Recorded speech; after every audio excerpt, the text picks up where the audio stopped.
जैसे कि हमने लास्ट वाला में हमने पार्ट ए में हमने देख लिया था कि द यूक्लिड्स डिवीजन लेम्मा देख लिया, तो उसके बाद हम लोग फिर आगे का पढ़ते हैं। हमारा जो थ्योरम है, एक थ्योरम है जिसका नाम है the fundamental theorem of arithmetics. अब आप लोग हम लोग उसको आगे कंटिन्यू करेंगे। अब हम लोग इसमें देखेंगे कि the fundamental theorem of arithmetics में इसका जो डेफिनेशन है, इसका मतलब है ये है कि कहता है कोई भी हर कंपोजिट नंबर को हम लोग एक्सप्रेस कर सकते हैं या फिर इसको फैक्टराइज कर सकते हैं as a product of primes. बहुत अच्छे से ध्यान देना, जहां जहां पे मैं मार्क कर रहा हूं प्लीज उसको बहुत अच्छे से ध्यान देना। कोई भी सारे कंपोजिट नंबर को हम किस में एक्सप्रेस कर सकते हैं, एज अ फैक्टराइज के फॉर्म में कर सकते हैं as a product of primes, and this factorisation is unique. ये बिल्कुल क्या होगा, एक होगा और एक ही मेथड होगा apart from the order of in which prime factors occur. इसका मतलब ये हो गया कि अकरेंस मतलब वो किस फॉर्म में है या फिर कुछ जो डिजिट है आगे पीछे हो सकता है जब हम लोग किसी भी नंबर्स को फैक्टराइज करेंगे। तो इसका मतलब हो गया। अब इसमें क्या होगा कि इसी में कह रहा है the order will be ascending after factorisation. हम लोग इसमें कोई भी नंबर को जब हम फैक्टराइज कर लेंगे, जो फैक्टराइज करने के बाद जो नंबर्स आएगा उसको हम लोग इसमें असेंडिंग ऑर्डर में लिख लेंगे। ओके, आगे बढ़ते हैं। अब इसी से रिलेटेड है कि मैंने एक बोला था कंपोजिट नंबर। ये कंपोजिट नंबर क्या होता है, मैंने उसके बारे में यहां मैंने लिखा है। क्या है कंपोजिट नंबर? कंपोजिटिव नंबर क्या होता है, when a number can be divided exactly is called composite number. एक बहुत ही छोटा सा क्लासेस का क्या डेफिनेशन है कि किसी भी जो एक नंबर जो एग्जैक्टली डिवाइड हो जाए। एग्जैक्टली डिवाइड होने का मतलब है कि क्या हम लोग कहीं ना कहीं पॉजिटिव इंटीजर्स की बात करते हैं तो उसको हम लोग डिवाइड कर देते हैं, उसी को हम लोग बोलते हैं। सिर्फ आपको इतना याद रखना है, कंपोजिट नंबर कभी कोई भी नंबर जो एग्जैक्टली डिवाइड हो जाता हो उसको हम लोग कंपोजिट नंबर बोलते हैं। आपसे ये सवाल नहीं पूछेगा, सिर्फ एक अंडरस्टैंडिंग के लिए मैंने सिर्फ बताया। ओके, अब इसमें क्या है, थोड़ा सा मैंने इसमें ये क्या, इट हैज 3 फैक्टर्स। एक ऐसा नंबर होना चाहिए और इनके 3 फैक्टर्स होना चाहिए। 3 फैक्टर्स का मतलब कोई एक नंबर कंपोजिट नंबर तभी होगा जो वो नंबर एक नंबर में, मान लेता हूं एग्जांपल के तौर पर 4 क्या है, एक कंपोजिट नंबर है। 1 भी नहीं है, 2 भी नहीं है, 3 भी नहीं है, 4 एक कंपोजिट नंबर है। कंपोजिट नंबर का मतलब 4 को हम 1 से भी डिवाइड कर सकते हैं या फिर divisible by 1। So it has 3 factors. पहला फैक्टर यह है कि कोई भी नंबर जब 1 से डिवाइड होना ही है, साथ में डिविजिबल बाय इटसेल्फ, वो अपने आप से डिवाइड होगा। और थर्ड जो मेन इंपॉर्टेंट है, जो और सब नंबर से या फिर प्राइम नंबर से कंपोजिट को जब अलग करते हैं, उन प्राइम नंबर और कंपोजिट नंबर का जो डिफरेंस होता है मेन, ये है divisible by another numbers. Another numbers का मतलब ये हो गया कि कंपोजिट नंबर अलग अलग तरह का होता है, अलग अलग नंबर्स का अलग अलग फैक्टर होता है। इसीलिए मैंने क्या लिखा है, अनदर नंबर्स मैंने लिखा है। यहाँ पे एक नंबर नहीं है, कई सारे नंबर्स हो सकता है। मैं उसका लेता हूं एग्जाम्पल, इसे छोड़ दो, आप आगे बढ़ो। तो 3 फैक्टर्स होते हैं जो 1 से डिविजिबल हो, डिविजिबल बाय इटसेल्फ, वो नंबर खुद अपने आप से डिविजिबल हो, और वो नंबर और भी छोटे छोटे या उनसे छोटे छोटे नंबर से डिविजिबल हो। जैसे कि एग्जांपल मैं मान लेता हूं 4, 6, 8, 9, 10, 12 एंड 14। ये सब के सब क्या हमारा, ये सब के सब हमारा कंपोजिट नंबर है। क्यों? अगर मैं 4 की मैं बात कर रहा हूं, 4 1 से भी डिविजिबल हो रहा है, 1 से, और 4 का मतलब इट सेल्फ अपने से आ रहा है, लेकिन ये 2 से भी डिविजिबल आ रहा है, डिविजिबल बाय अनदर नंबर्स, वो खुद दूसरे भी नंबर से डिविजिबल हो सकता है। आगे का नंबर में, और एग्जांपल के तौर पर मैं लेता हूं 12। 12 भी क्या कंपोजिट नंबर है, क्योंकि 12 को 1 से भी डिविजिबल हो सकता है, 2 से भी डिविजिबल होगा, 3 से भी है, 4 से भी है, 6 से भी है, it self 1, this is called it self. बाकी ये जितने भी नंबर है ना, यही है डिविजिबल बाय अनदर नंबर्स। ये एग्जांपल है, इससे सिर्फ हमें एक बेसिक अंडरस्टैंडिंग करना है। लेकिन स्मॉलेस्ट जो हमारा CN का मतलब होता है कंपोजिट नंबर, जो सबसे छोटा कंपोजिट नंबर कौन होता है, वो 4 होता है। ओके, आगे बढ़ते हैं। अब हम लोग फंडामेंटल थ्योरम ऑफ अरिथमेटिक्स में हमें क्या पढ़ना, आखिर हमें बोर्ड एग्जाम में किस हिसाब से क्वेश्चंस आएगा? क्वेश्चंस आएगा इससे आएगा, इससे मेन क्वेश्चन पूछा जाता है। कैसा पूछा गया है कि आपसे पूछेगा कि प्राइम फैक्टराइजेशन मेथड, इसका मतलब कोई एक नंबर देगा, आपको उसे प्राइम फैक्टराइजेशन मेथड में ब्रेक करना है, तोड़ना है। ओके, जब मैं एग्जांपल में ले रहा हूं तो साथ में मैं एक्सरसाइज भी, एनसीईआरटी का जो है वो मैं एक्सरसाइज भी मैं लेकर के चल रहा हूं, ताकि हाँ एक तीर से 2 निशाना जैसे होता है उसी तरह से हम क्वेश्चंस को हम बेसिक भी समझेंगे, एग्जाम्पल के तौर पर लेकर के मैं एक्सरसाइज भी ले रहा हूं। मैं इंडिविजुअल में एक्सरसाइज को मैं नहीं कराऊंगा, क्योंकि एक्सरसाइज का जो क्वेश्चंस होता है मैं एज ए एग्जाम्पल के तौर पर लेकर के मैं सोल्व कर रहा हूं। जरा देखिए यहाँ पे जो प्राइम फैक्टराइजेशन मेथड है वो मैं ले रहा हूं क्वेश्चन नंबर मतलब एक्सरसाइज 1.2 का क्वेश्चन नंबर फर्स्ट का फर्स्ट पार्ट। आप देखेंगे तो आपको खुद पता चल जाएगा वहां पे क्या 40 है। अब इसको प्राइम फैक्टराइजेशन कैसे करेंगे? सबसे पहले मैंने 40 जो है आप ऐसे करोगे, आपको क्या करना है 40 को कुछ ऐसे करके आपको एलसीएम निकालना है। 40 को सबसे मिनिमम नंबर से डिवाइड करना। आप हमेशा याद रखना जब आप ये सारे सॉल्व कराऊंगा मैं, तब मैं आपको मैं कुछ नोटिस करने के लिए मैं बोलूंगा कि इन सबसे आपको क्या नोटिस करने को मिला है। आगे देखिए, अब 40 को जब आप करेंगे 2 से तो 70 को 2 से 35 को फिर कौन से नंबर से डिविजिबल होगा? मिनिमम 5 से करोगे तो 7 से फिर कौन से नंबर से मल्टीपल होगा? 7 से बचेगा 1। इसका मतलब जो ऐसे आपको नंबर मिल जाएगा 140 था 72 से, तो 2 से फिर इसको हाफ करोगे तो कितना 35 को फिर 5 से डिवाइड करोगे बचेगा 7 को फिर 7 से डिवाइड करोगे तो आपके पास बचेगा 1। तो जो ये वाला जो नंबर है ना मैंने लिखा 140 का, इसका मतलब ये क्या प्राइम फैक्टर है, तो सारे नंबर से मल्टीपल्स में है। 2 इंटू 2 इंटू 5 इंटू 7, जो 2 कितने बार 2 था, 2 का टाइम स्क्वायर इंटू 5 इंटू 7, तो फिर इसका मतलब ये हो गया कि द फंडामेंटल थ्योरम्स हम लोग कैसे असेंडिंग ऑर्डर में लिख रहे हैं। कैसे लिख रहे हैं हम? असेंडिंग ऑर्डर्स में लिख रहे हैं, सबसे छोटा नंबर फिर बड़ा नंबर फिर बड़ा नंबर। बस हमें इतना ही करना है। ये क्या हो गया हमारा पहला वाला सॉल्व हो गया। पहला वाला हमारा सॉल्व हमें इतना ही करना था, हमें सिर्फ प्राइम फैक्टर करना था एक नंबर का। ओके, फिर उसी का जो सेकंड पार्ट है एग्जांपल नंबर सेकंड में मैं ले रहा हूं 156 को अब फिर क्या करोगे, क्योंकि ये 2 से डिविजिबल है, 2 से अब जब इसको डिवाइड करोगे बचेगा 78 को फिर से 2 से डिविजिबल होगा बचेगा 39 को फिर 3 से होगा, 3 से जब आप करोगे तो बचेगा 13 को फिर 1 से करोगे तो आपके पास बचेगा 1। ओके, फिर आपको यही वाला नंबर्स को आपको यहां पे लिखना है 2 into 2 into 2 into 3 into 13, 2 3 and 13 सबको मल्टीपल्स के बीच में लिखना, मल्टीपल्स में लिखना है। अब जो 2 बार था 2 का स्क्वायर, उसके बाद 3, उसके बाद 13, इसलिए भी सॉल्व हो गया। अब आइए नेक्स्ट में है 3825 3825। जब आप उसको क्या करेंगे एलसीएम ऐसे निकालेंगे, क्योंकि 3 से पहला वाला किससे होगा 5 से नहीं हो रहा है 3 से हो रहा है, मिनिमम नंबर 3 से डिविजिबल हो रहा है, तो बचेगा 1275।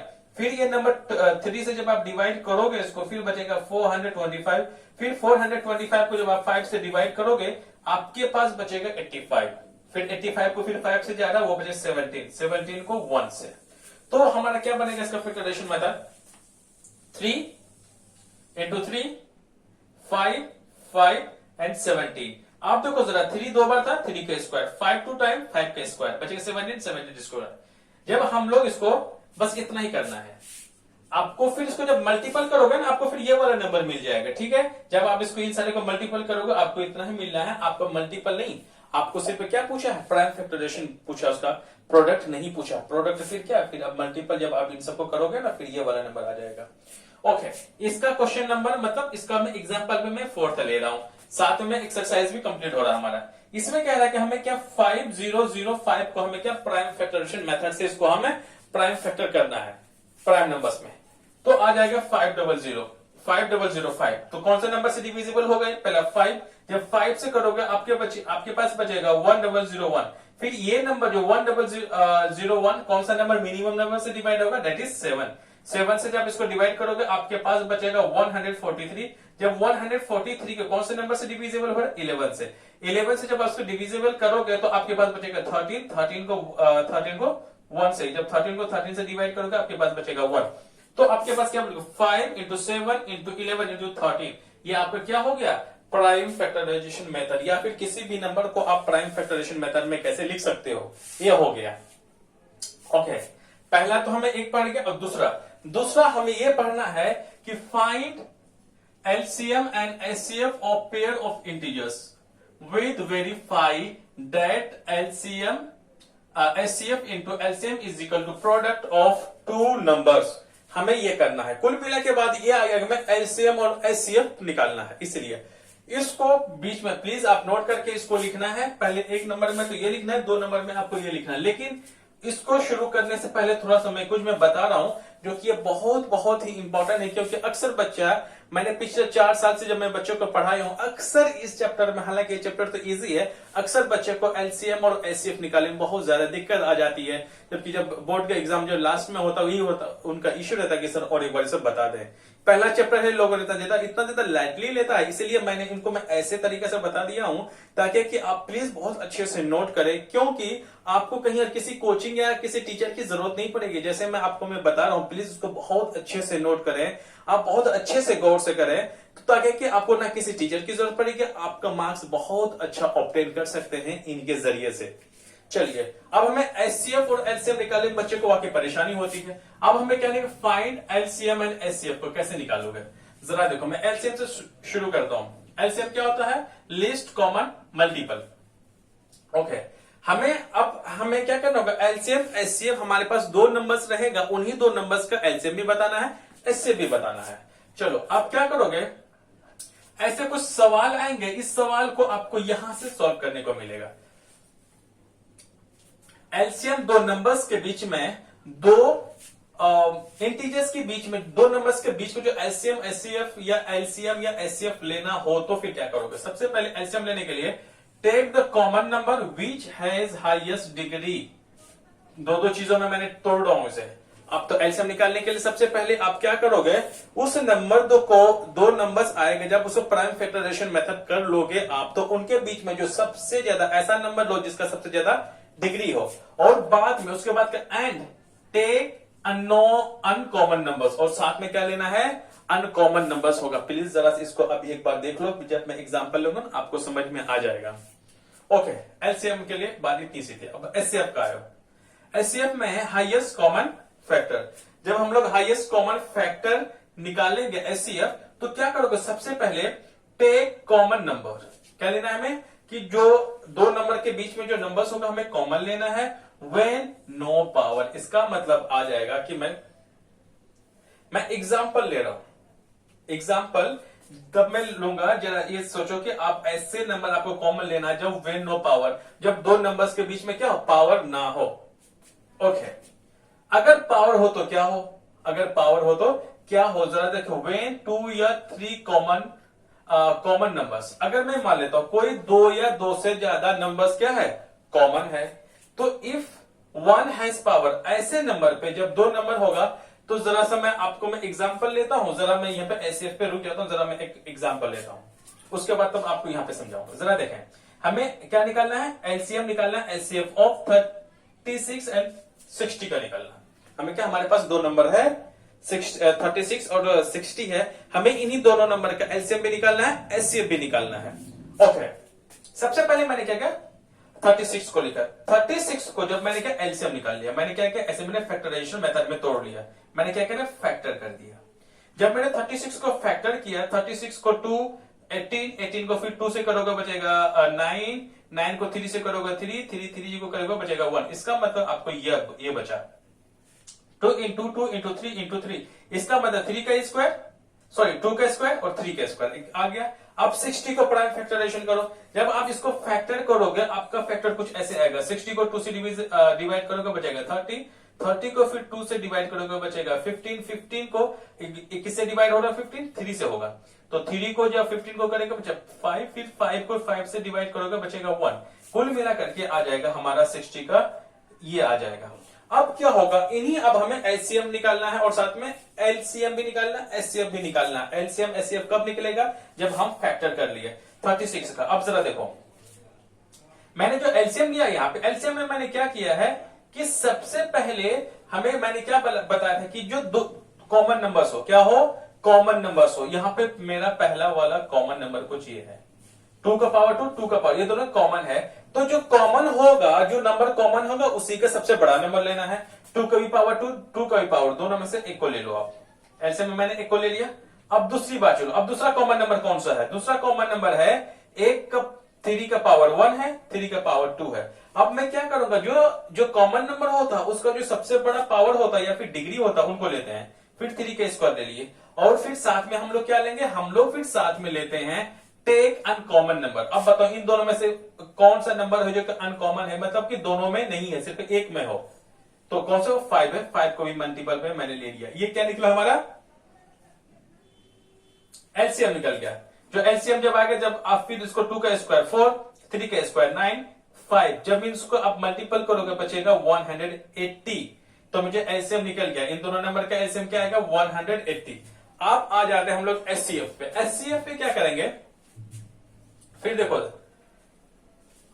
एचसीएफ में क्या करते हैं, सबसे पहले हम लोग जो कॉमन नंबर होता है वो क्या होता है एचसीएफ के लिए। मैंने फिर आगे मैंने बताया है कि एचसीएफ के लिए दो जो कॉमन नंबर होता है उसका मिनिमम पावर लेते हैं। जैसे कि मैं मान लो तो 2 और 2 कॉमन है, तो इसमें से हम कौन सा नंबर एक लेंगे, ये तो दोनों का बेस भी सेम है, पावर भी सेम है, इसीलिए दोनों में से एक को ले लो। दोनों में से एक को लोगे, हम लोग सबसे पहले क्या लेंगे एचसीएफ के लिए 2 का square. Okay, now comes to the second. अब हमारे पास भी दूसरा कॉमन नंबर क्या है 3 है। एक 3 का पावर 1 है, एक 3 का पावर 2 है। तो हम लोग कौन सा लेंगे, जो जब ऐसे सिचुएशन में जो जिसका कम पावर हो, जब दोनों में से जो कॉमन नंबर होता है, जब जिसका पावर कम हो हम लोग उसका लेते हैं। यहाँ पे एक 3 का स्क्वायर है, एक 3 का पावर 1 है, हम लोग किसका लेंगे 3 का पावर 1। 3 का पावर मैंने 1 वाला ले लिया। अब साथ में बचे हमारे अनकॉमन नंबर। इसमें अनकॉमन नंबर नहीं लेते हैं। जब मैं इसको करूंगा 2 का स्क्वायर कितना 4, 3 इंटू, इसका मतलब ये हो जाएगा एसएफ जो आएगा 4 इंटू 3 इक्वल्स टू 12। जो हमारे पास 36 और 60 का जो एसएफ आएगा वो क्या आएगा 12 आएगा। सो एसएफ 12 आ गया। इसका मतलब हो गया एसएफ लेने के लिए जो वेन नो पावर, जब यहां पे पावर है लेकिन किसी किसी में क्या होता है पावर नहीं होता है, हम लोग नहीं लेंगे। ओके, वेन 2 या 3 common numbers if 1 has power. आप देखो जैसे कि मैं मान लेता हूं इसका पावर 1 है, इसका मतलब पावर भी तो नहीं कुछ नहीं है। तो ऐसे सिचुएशन में 2 या 3 नंबर जिसके पास क्या नहीं है पावर नहीं हो, तो take the number which has no power. जिस ऐसा दो कॉमन नंबर, ये दोनों नंबर क्या कॉमन है। अब हम लोग कौन सा नंबर लिए इसमें से, हम लोग ऐसा नंबर लिए जो कि जिसमें पावर नहीं था। मैंने 3 का पावर 1 तो मैं ऐसे लगा दिया था, लेकिन हमने नहीं लिया, राइट। तब जब पावर 2 हो, जिसका मिनिमम पावर हो या फिर पावर ना हो, तो हम उस नंबर को कंसीडर करते हैं। एक सिचुएशन 2 आ गया। थर्ड में क्या होगा, वेन 2 या 3 common numbers if both have power. Both have power का मतलब मैं मान लेता हूं कि आप इसी को लो जरा, ये 3 का पावर 2 है, यहां 3 का पावर मैं 1 ले लेता हूं, ठीक है। फिर जब हमारे नंबर से इफ बोथ हैव पावर्स, जब बोथ हैव पावर हो तो take the number which has minimum power. Minimum power यहाँ क्या 1 था, तो मैंने इसलिए 1 वाला को लिया। या फिर 1 पावर नहीं भी हो सकता था, तो यहाँ 3 एक ही था, इसलिए पावर लगाओ तो भी 3 वैल्यू रहेगा। 3 का पावर 1 लोगे तो भी 3 रहेगा, कुछ ऐसे आ जाएगा। प्लीज इसको बहुत अच्छे से और एक बार करना। चलिए, ये आ गया एचसीएफ एलसीएम लेने का तरीका। अब हमारा पास 1 था, अब हम लोग 2 में आते हैं। हमें क्या करना है, हमें एलसीएम एचसीएफ निकालना pair of integers. Pair of integers का मतलब हमें इंटीजर्स गिवन होगा, और साथ में हमें वेरीफाई भी करना है कि उन्हीं दो नंबर्स का जब आप एचसीएफ भी निकालोगे एलसीएम भी निकालोगे, जब एचसीएफ और एलसीएम को मल्टीपल करोगे तो आपको क्या मिलेगा product of 2 numbers. Product of 2 numbers का मतलब जिस नंबर का आपने एचसीएफ और एलसीएम निकाला है उन्हीं दो नंबर्स का प्रोडक्ट के बराबर होना चाहिए, आपको वेरीफाई करना है। ओके, कई बार बोर्ड में पूछा भी गया है। चलिए एग्जाम्पल में लेता हूं कुछ। एग्जाम्पल में फिर मैं क्या लूंगा, एनसीईआरटी एक्सरसाइज 1.2 का क्वेश्चन नंबर 2 का फर्स्ट पार्ट आपका एनसीईआरटी का है। हमें क्या है 26 और 91 के बीच में हमें क्या इस वाले हमें इस पे HCF into LCM is equal to product of 2 numbers पे पुट करना है। मैंने एक नंबर है ए, सॉरी ए है, मैंने उसको 26 माना। एक है 91, वो बी नंबर है, ठीक है। तो सबसे पहले हम लोग क्या करेंगे कि 26 का आप क्या फैक्टर करोगे, क्या करोगे फैक्टर। जब 26 का फैक्टर करोगे आप तो कितना हो जाएगा,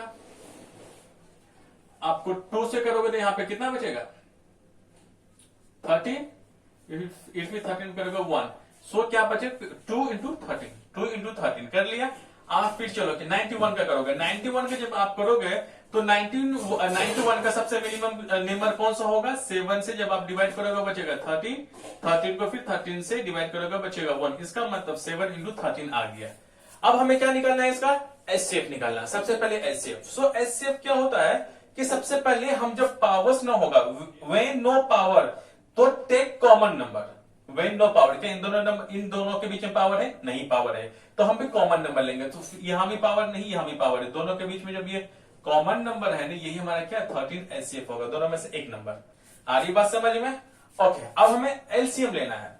एलसीएम लेने के लिए हमें क्या करना था, टेक द ऐसा नंबर जिससे कि हमें सबसे ज्यादा वैल्यू हो, या फिर and take the uncommon numbers. अब देखो अनकॉमन नंबर्स का मतलब यह हो जाएगा कि जब कॉमन नंबर था इसका भी पावर मैं 1 में मान लेता हूं, फिलहाल 1 का पावर 1, तो दोनों का पावर एक ही जैसा है। आप 13 को ले लो, मैक्सिमम पावर कितना 1 ही है ना, दोनों के बीच में जो कॉमन नंबर था 1 है। अब फिर टेक अनकॉमन नंबर्स, 2 भी अनकॉमन है, 7 भी अनकॉमन है, क्योंकि 2 इसमें है इसमें नहीं है, कॉमन नहीं हुआ। 7 इसमें है लेकिन इस वाले में नहीं है, कॉमन नहीं हुआ, तो हम फिर क्या अनकॉमन नंबर्स को जब लेंगे, आप जब इनको कॉमन लोगे मल्टीपल करोगे 182 आ जाएगा।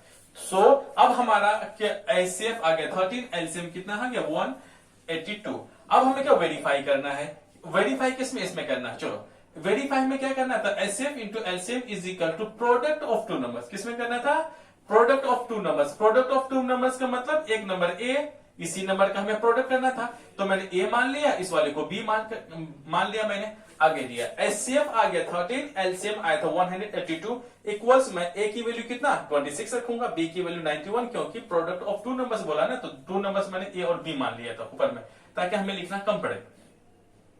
जब आप इसको मल्टीपल करोगे तो 2366 नंबर इसको वैल्यू आएगी, जब इनको आप मल्टीपल करोगे तो भी वैल्यू आएगा। इसका मतलब आ जाएगा आरएचएस इक्वल्स टू एलएचएस। ये हमारा कंप्लीट हो गया। ओके, फिर मैं एक्सरसाइज का उसी का फिर दूसरा वाला नंबर लेता हूं, 510 और 92। तो 500 ए को मैंने ए मान लिया, 92 को मैंने बी मान लिया। ओके, फिर अब हम लोग क्या करेंगे, सबसे पहले इसमें करना है 510 को आप फैक्टर करना है। क्या करना है, प्राइम फैक्टर करना है। आप देखोगे सारे के सारे जब भी नंबर आप लोगे, सारे के सारे के ए बी प्राइम नंबर है, ए बी प्राइम नंबर है। अब प्राइम नंबर आपको पता होगा ना, ऐसा नंबर जो 1 से डिविजिबल हो या फिर अपने आप से डिविजिबल हो। प्राइम नंबर क्या होता है, एक ऐसा नंबर जो अपने आप से डिविजिबल हो या फिर 1 से डिविजिबल हो, जैसे कि 2, 3, 5, 7, 11, 13, आपका 17, 19, इस तरह से 23, इस तरह से। अब देखो जब भी आप प्राइम फैक्टर करोगे ना, आपको कैसा नंबर मिलेगा, सारे के सारे आपको कैसा प्राइम नंबर्स मिलेगा। जब प्रोडक्ट ऑफ प्राइम नंबर्स, ये खुद ब खुद ये सारे के सारे जो मैं लिखा हूं ना यहाँ पे, प्राइम नंबर्स का प्रोडक्ट है। जब आप फैक्टराइज करोगे किसी भी प्राइम कंपोजिट नंबर को, जब आप फैक्टराइज करोगे ना, वो किसका, प्रोडक्ट ऑफ प्राइम नंबर्स का। ये भी प्राइम, ये भी प्राइम, जितने भी लोग आप सारे के यहां देखो, सारे के सारे प्राइम नंबर है, सारे के सारे प्राइम नंबर है, ये कॉमन है, ये बहुत पहचानने का अच्छा तरीका है। ओके, दूसरा वाला 510 को, जब 510 को जब आपने लिया,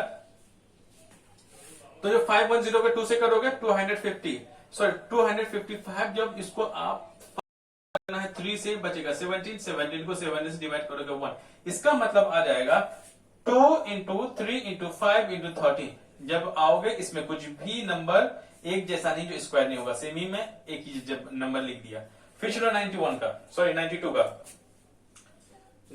का, चलो जरा मैं 92 का मैं यहां पे ले लेता हूं। 92 का हाफ कितना हो जाएगा, यहां पे आ जाएगा 46। फिर जब आप 46 को 2 से करोगे बचेगा कितना, 23। फिर 23 को 23 से बचेगा 1, इसका मतलब 2 2 23, 2 इंटू 2 इंटू 23, 2 के स्क्वायर थे, अब आएगा 23। चलो मैंने इसका प्राइम फैक्टर कर लिया। अब हम मुझे क्या निकालना है, इसका एलसीएम भी निकालना है। फिर हमें वेरीफाई करना है। मैंने एक एग्जांपल 2 एग्जांपल, हालांकि हमारा एक्सरसाइज है, मैं एग्जांपल के हिसाब से लेकर के चल रहा हूं ताकि आपका एक्सरसाइज भी कंप्लीट होते जाए इनडायरेक्टली। जब मैंने 2 का स्क्वायर 23, अब हमें क्या निकालना है, सबसे पहले एलसीएम। जो कॉमन नंबर होता है उनका हाईएस्ट वैल्यू, तो हमारे पास 2 2 कॉमन है, तो सबसे हाईएस्ट वैल्यू कितनी है, मतलब हाईएस्ट पावर 2, तो मैंने 2 का स्क्वायर ले लिया। अब दूसरा नंबर क्या होगा, अब बताओ। अब हमें क्या लेना है, जो कॉमन नहीं है, तो बाकी हमें अनकॉमन नंबर्स को भी लेना है। 3 इसमें नहीं है, इसमें है, इसमें नहीं है, तो फिर मल्टीपल में 3। 5 इसमें है, इसमें नहीं, मैंने फिर 5 ले लिया। 17 इसमें है, इसमें नहीं है, तो 17। 23 इसमें है, उसमें नहीं, इसका मतलब जो अनकॉमन नंबर, इसको क्या बोलते हैं हम लोग, अनकॉमन नंबर्स बोलते हैं। साथ ही मैंने मल्टीपल ले लिया। जब 2 का स्क्वायर 4 इंटू 3 5 इंटू 17 इंटू 23, जब आप इस सारे नंबर्स को मल्टीपल करोगे आपको मिलेगा 23,460 मिलेगा। ओके, अब हमें एचसीएफ लेते हैं। एचसीएफ क्या होगा, जो नंबर्स क्या हो, एक नंबर पावर में है, दूसरा एक नंबर पावर में नहीं है, दूसरा पावर में है, जब ऐसा जो कॉमन वैल्यू में जो एक पावर में है दूसरा पावर में नहीं है, तो हम लोग कौन सा वैल्यू लेंगे? जिसका पास पावर नहीं है। पावर किसके? 2 पे, ऊपर वाले 2 पे पावर नहीं है, इसीलिए मैंने 2 लिया, क्योंकि हमने यहां पे बता दिया था इस वाली लाइन पे। ओके, तो एचसीएफ कितना आ गया? 2, एलसीएम आ गया 2 3 4 6 0। अब हमें वेरीफाई करना है एचसीएफ इंटू एलसीएम। एचसीएफ आया 2, एलसीएम आया 23,460 इक्वल में ए की वैल्यू हमने 510 माना था और इंटू 92, क्योंकि बी की वैल्यू हमने 92 माना था।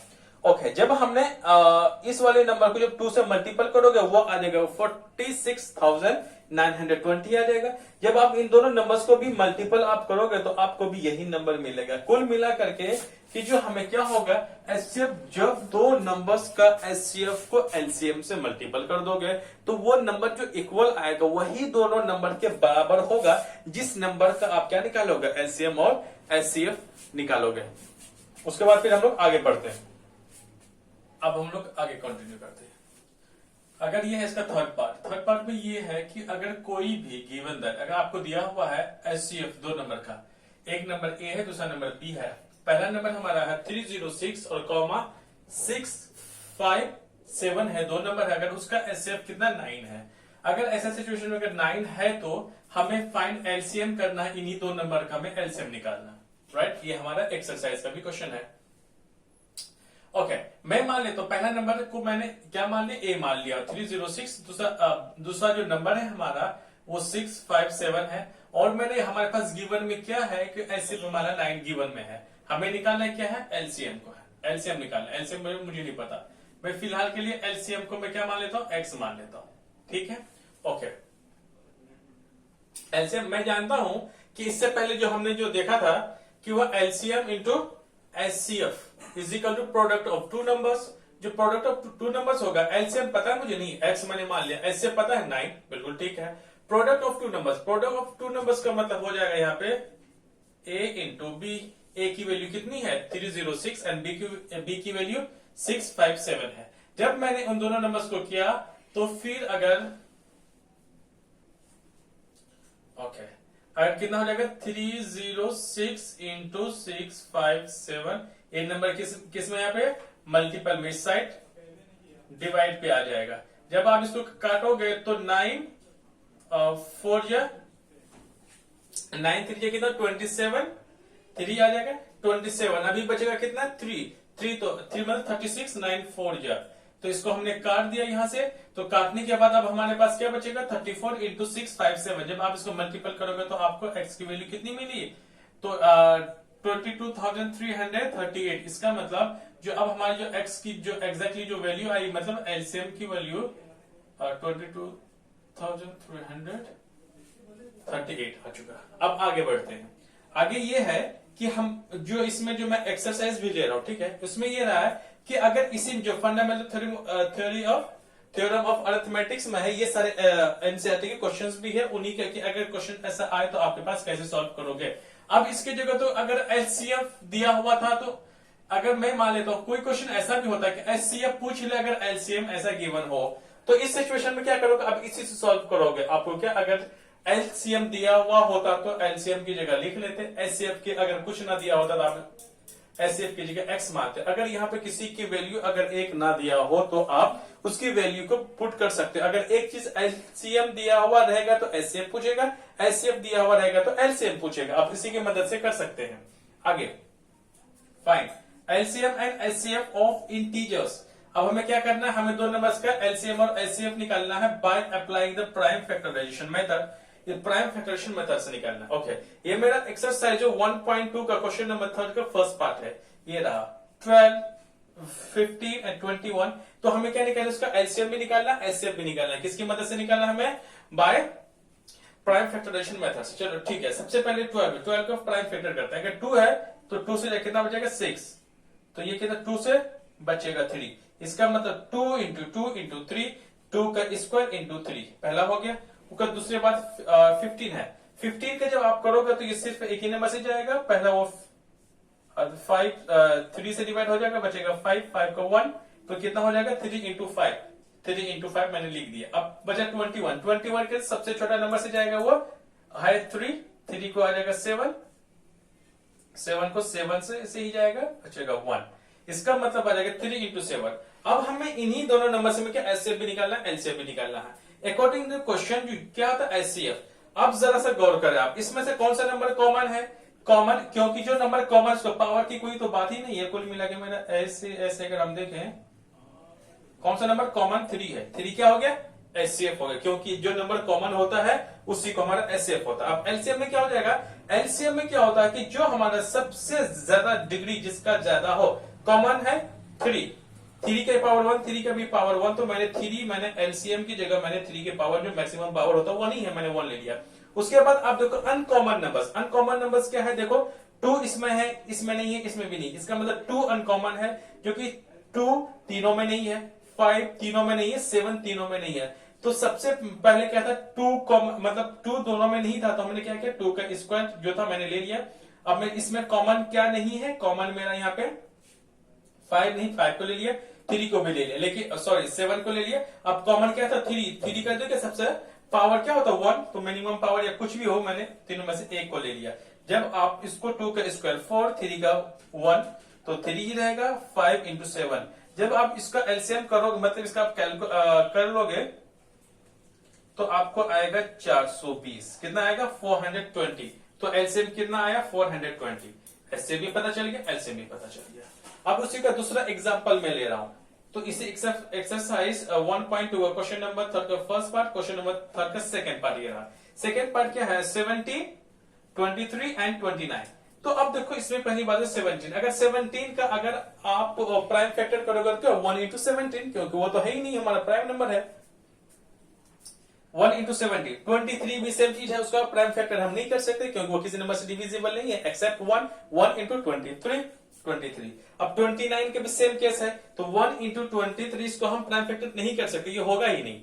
तो मैंने क्या किया, अब मुझे एचसीएफ निकालना है। एचसीएफ क्या होता है, ऐसा नंबर जो कि सब में कॉमन है, 1 कॉमन है, एचसीएफ 1 आ जाएगा, क्योंकि और बाकी कॉमन नहीं है। अब एलसीएम के लिए क्या होता है, जब कॉमन नंबर में से 1 लिखो, तो 1 को लिखो, अगर मैं इंटू में अगर 1 कर भी देता हूं कोई फर्क नहीं पड़ता, चलो 1 है, अकॉर्डिंग टू जो मैंने पीछे बताया था। उसके बाद हम क्या करते हैं, जो कि अनकॉमन नंबर्स होते हैं उसको हम लोग लेते हैं। अनकॉमन क्या होगा 17, 23 और 29, इन तीनों में से कुछ भी कॉमन नहीं है। इसको मतलब क्या हो गया, मैंने ले लिया यहाँ पे 17, 23 इंटू 29 इंटू 1 जो कि कॉमन था, उससे कोई फर्क नहीं पड़ता लेने या नहीं लेने। जब आप उसका मल्टीपल कर लेंगे, मल्टीपल तो हमें करना है नहीं, हमें सिर्फ क्या बताना था, हमें एचसीएफ और एचसीएफ करेगा। आप इसको क्या करोगे,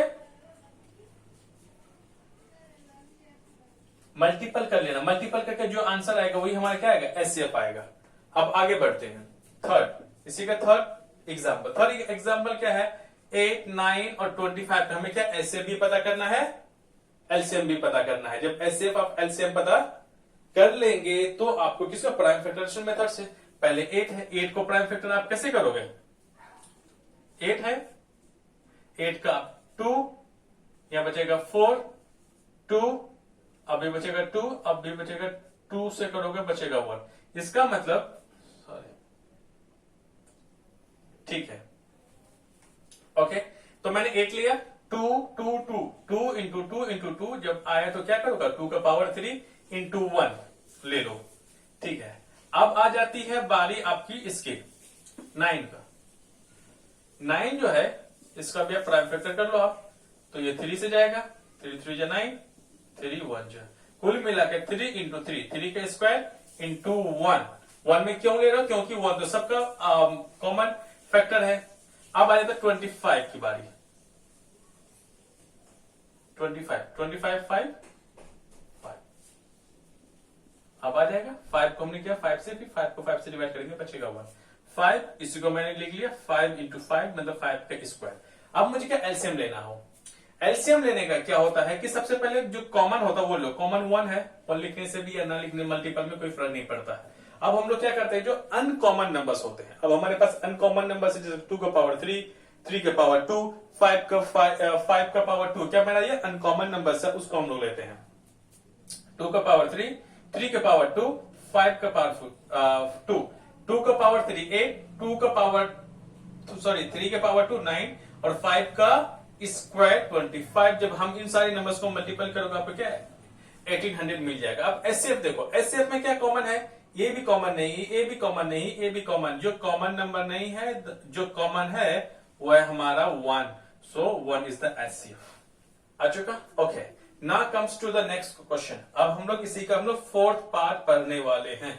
फोर्थ पार्ट में क्या है कि आपको चेक करना है कि अगर कोई भी a का पावर n है, a हमारा a का पावर n है, अगर can end with digit 0, a and b, a and b are natural numbers. a और b क्या है, a b और b हमारा नेचुरल नंबर्स है।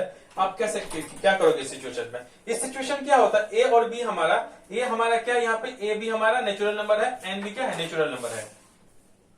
अगर इफ पर नंबर, अब इस सिचुएशन में क्या होगा कि जब मेरा a है, a का फैक्टर हमेशा 0 वाला, a का फैक्टर कैसे, जो मैंने a लिया है ना, a का फैक्टर हमेशा 10 का डिजिट में आना चाहिए। मतलब क्या, लास्ट में 0 तब आएगा। देखो जरा इसको हम लोग क्या करेंगे, if a number ends with digit 0, prime factor must be follow this. किसको फॉलो करना चाहिए, इसको करना चाहिए। इसका मतलब जो a की वैल्यू है, a की वैल्यू किसको फॉलो करना चाहिए, 2 into 5 कुल मिला के 10 आना चाहिए। जो a की वैल्यू कैसा आना चाहिए, 10 आना चाहिए, या फिर 20 या फिर 30, कुल मिला के जो इसको फॉलो को, इसका मतलब a को जब इस वाला 2 into 5 कहीं आए, हो सकता है कहीं 2 into 5 का पेयर 1 आए, कहीं 2 into 5 का पेयर 2, जहां पे 2 into 5 का पेयर जब भी 1 बनेगा तो 10 आएगा। अगर ये 2 into 5 का जो पेयर 2 बनेगा तो 100 आएगा। अगर 2 into 5 का पेयर अगर 3 बन जाएगा, थाउजेंड्स आ सकता है। ओके, इसको फॉलो करना चाहिए। एग्जाम्पल लेते हैं। एग्जाम्पल में हमारा क्या है, एक एग्जाम्पल ले लिया कि मैंने 6 पावर n है, हमारा एनसीईआरटी का क्वेश्चन है। मैं मान लेता हूं कि 6 पावर n है। आप बताइए क्या इसका जो डिजिट, जो n डिजिट है, क्या 0 हो सकता है? जब मैंने a को, जब मैंने क्या किया, फैक्टर क्या किया मैंने, a को मतलब 6 को जब मैंने फैक्टर किया, किस में टूटा, 2 into 3 का फैक्टर में टूटा, 2 into 3 का इसमें टूटा। क्या जब आप इन दोनों नंबर्स को मल्टीपल कर, क्या 10 आएगा? नहीं आएगा, वो 6 ही आएगा। क्या इसको फॉलो किया? नहीं किया। जब इसको फॉलो नहीं करेगा तो उसका पावर आप कुछ भी रख दो, कभी भी 0 जो लास्ट जो नंबर आएगा, जब आप इसका पावर को आप ब्रेक करोगे तो उसका कभी भी डिजिट 0 में नहीं आ सकता, क्योंकि जब तक डिजिट 0 में आएगा, जब a वाला वैल्यू है वो हमेशा किस में आना चाहिए, 2 into 5 में आना चाहिए। तो ये तो आ ही नहीं रहा है। अगर 2 तो ठीक है लेकिन 5 नहीं है तो नहीं आ पाएगा। इसीलिए 6 पावर जो n है कांट बी एंड विद 0, कभी 0 में एंड नहीं हो सकता, क्योंकि it's factors do not contain pair of 2 into 5, क्योंकि जो इसका जो फैक्टर है, a का फैक्टर किसको फॉलो नहीं कर रहा है, वो फॉलो नहीं कर रहा है किसको, 2 into 5 को।